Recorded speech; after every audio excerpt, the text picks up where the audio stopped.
আছে আওয়ামী লীগের সভাপতি শেখ হাসিনা প্রধানমন্ত্রী পদ থেকে পদত্যাগ করে দেশ ছাড়েন। বর্তমানে তিনি ভারতে রয়েছেন জানা গেছে। শেখ হাসিনা পালিয়ে গেলেও ভয়াবহ বেকায়দায় পড়েছে আওয়ামী লীগের এমপি মন্ত্রীরা।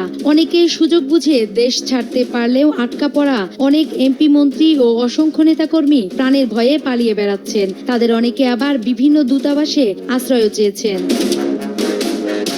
এ তালিকায় আছে আওয়ামী লীগের দলীয় প্রভাবশালী ব্যবসায়ী ও বিভিন্ন সরকারি প্রতিষ্ঠানের দুর্নীতিবাজ কর্মকর্তা কর্মচারীরা। বৈষম্য বিরোধী ছাত্র আন্দোলন চলার সময় গত 14 জুলাই থেকে 10 আগস্ট পর্যন্ত 27 দিনে দেশ ছেড়ে পালিয়েছেন 90 জন সাবেক এমপি মন্ত্রী ও রাজনৈতিক নেতা। এছাড়া বিমানবন্দরে আটক করা হয়েছে অন্তত 10 জন এমপি মন্ত্রী ও প্রভাবশালীদের। বিমানবন্দরে এসেও পরিস্থিতি বেগতিক দেখে ফিরে গেছেন কমপক্ষে 25 জন মন্ত্রী, এমপি, রাজনৈতিক নেতা ও দুর্নীতিবাজ সরকারি কর্মকর্তারা। হযরত শাহজালাল বিমানবন্দর সহ সংশ্লিষ্ট সূত্রে এসব তথ্য জানা গেছে। এদিকে সরকার পতনের একদিন পর থেকে 6 আগস্ট শাহজালাল সহ দেশের সবগুলো বিমানবন্দরে কড়াকড়ি আরোপ করা হয়েছে। হযরত শাহজালাল আন্তর্জাতিক বিমানবন্দর সহ সব ইমিগ্রেশন চেকপয়েন্টে একাধিক তালিকা পাঠানো হয়। এ তালিকায় হাসিনা সরকারের ঘনিষ্ঠ আওয়ামী লীগ, যুবলীগ ও ছাত্রলীগের কেন্দ্রীয়, মহানগর ও জেলা কমিটির নেতাদের নামও রয়েছে। এছাড়া হাসিনা সরকারের মন্ত্রী পরিষদের সদস্য, জাতীয় সংসদের এমপি, সংসদীয় কমিটিগুলোর সভাপতি এবং প্রশাসনের গুরুত্বপূর্ণ পদে থাকা দলবাজ কর্মকর্তাদের নামেও দেশ ত্যাগে নিষেধাজ্ঞার তালিকায় রয়েছে। হাসিনা সরকারের পতনের পর 6 আগস্ট দেশ ছেড়ে পালানোর সময় হযরত শাহজালাল আন্তর্জাতিক বিমানবন্দরে আটক হন সাবেক ডাক, টেলিযোগাযোগ ও তথ্য প্রযুক্তি প্রতিমন্ত্রী জুনায়েদ আহমেদ পলক। ওই দিন দেশ ছাড়েন সাবেক অর্থমন্ত্রী আ.হ.ম মোস্তফা কামাল এবং সাবেক প্রতিমন্ত্রী তারানা হালিম। ইমিগ্রেশন সূত্রে এসব তথ্য জানা গেছে।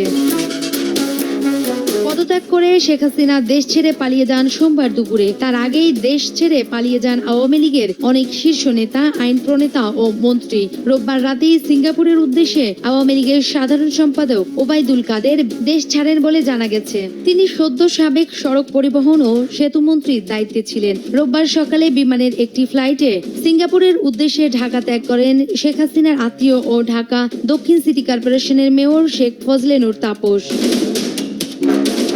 স্বরাষ্ট্রমন্ত্রী আসাদুজ্জামান খান কামালের ধানমন্ডির বাসভবনে সোমবার ভাঙচুর করা হয়। তবে তিনি ঠিক কোথায় আছেন জানা যায়নি। তার মোবাইল ফোনও বন্ধ।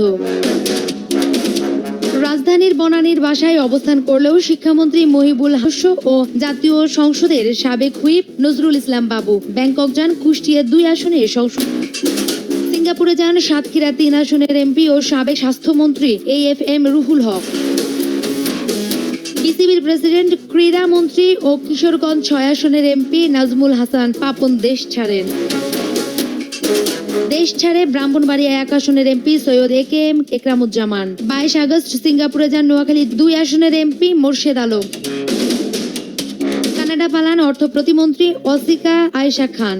সাবেক উপমন্ত্রী আব্দুল আল ইসলাম দেশ ত্যাগ করেন। দেশ ছাড়েন ঢাকা 4 আসনের এমপি সৈয়দ আবু হোসেন বাবলা।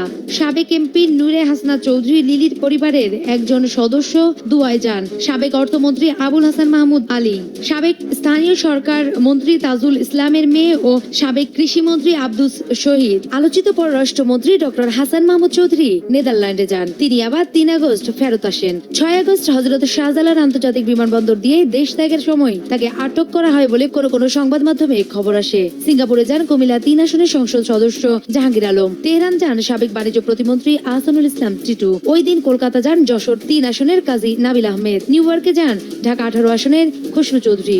দিল্লি পাড়ি দেন শরীয়তপুর 3 আসনের নাহিম রাজ্জাক। একই দিনে কুমিল্লা 8 আসনের আবু জাফর মোহাম্মদ শফিউদ্দিন। এছাড়া দেশ ছেড়ে পালিয়েছেন ছাত্রলীগ সভাপতি সাদ্দাম হোসেন ও সাধারণ সম্পাদক শেখ ওয়ালি আসিফ ইনান। এছাড়া আওয়ামী লীগের প্রায় সব কেন্দ্রীয় নেতা ও এমপি মন্ত্রীদের ফোন বন্ধ পাওয়া গেছে। কোনোভাবেই তাদের সাথে যোগাযোগ করা সম্ভব হয়নি।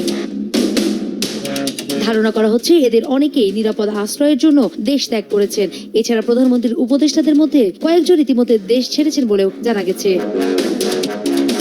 দেশ ছেড়ে পালানোর পাশাপাশি আত্মগোপনে চলে গেছেন আওয়ামী লীগের শীর্ষ পর্যায়ের বেশিরভাগ প্রভাবশালী নেতা এবং মন্ত্রী এমপিরা। অনেকেই চেষ্টা করেছেন দেশ ত্যাগের। দলের সহযোগী এবং ভ্রান্তপ্রীতি সংগঠনের নেতাকর্মীরাও গা ঢাকা দিয়েছেন। সারা দেশে দলীয় নেতাকর্মীদের বাড়িঘরে হামলা, ভাঙচুর এবং অগ্নিসংযোগ অব্যাহত রয়েছে। হামলা মামলার ভয়ে আত্মীয় স্বজনের কাছে আশ্রয় নিয়েছেন অনেকে। সর্বশেষ 4 আগস্ট পর্যন্ত ঢাকা সহ সারা দেশে মাঠে ছিল আওয়ামী লীগ ও দলটির সহযোগী সংগঠনের নেতাকর্মীরা। দেশে বিভিন্ন স্থানে আন্দোলনকারীদের বিরুদ্ধে প্রতিরোধ গড়ে তোলার চেষ্টাও করেছিলেন তারা। সোমবার সকাল থেকে পাল্টে যায় দৃশ্যপট। ক্ষমতা থেকে প্রধানমন্ত্রীর পদত্যাগের দিন সকাল থেকে দলটির নেতাকর্মীরা আত্মগোপনে চলে যান।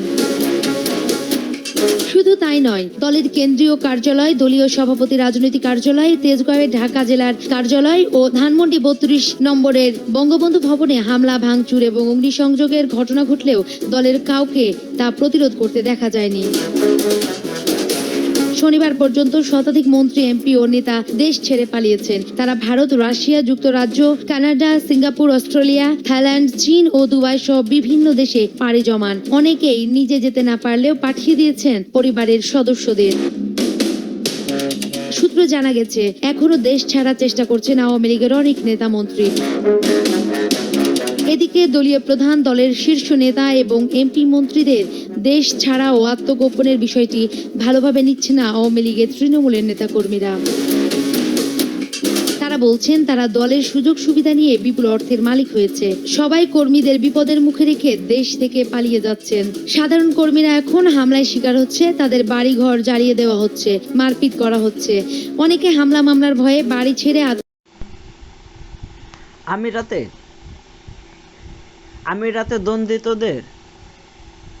আমিরাতের দণ্ডিতদের মুক্তিসহ একগুচ্ছ সিদ্ধান্ত উপদেষ্টা পরিষদের। বৈষম্য বিরোধী আন্দোলনের সমর্থনে সংযুক্ত আরব আমিরাতে বিক্ষোভ করতে গিয়ে দণ্ডিতদের মুক্তিসহ একগুচ্ছ সিদ্ধান্ত নিয়েছে অন্তর্বর্তীকালীন সরকার। তৎকালীন সরকারের বিরোধিতা করে সংযুক্ত আরব আমিরাতে দণ্ডপ্রাপ্ত হয়েছিল অর্ধশতাধিক প্রবাসী বাংলাদেশি কর্মী।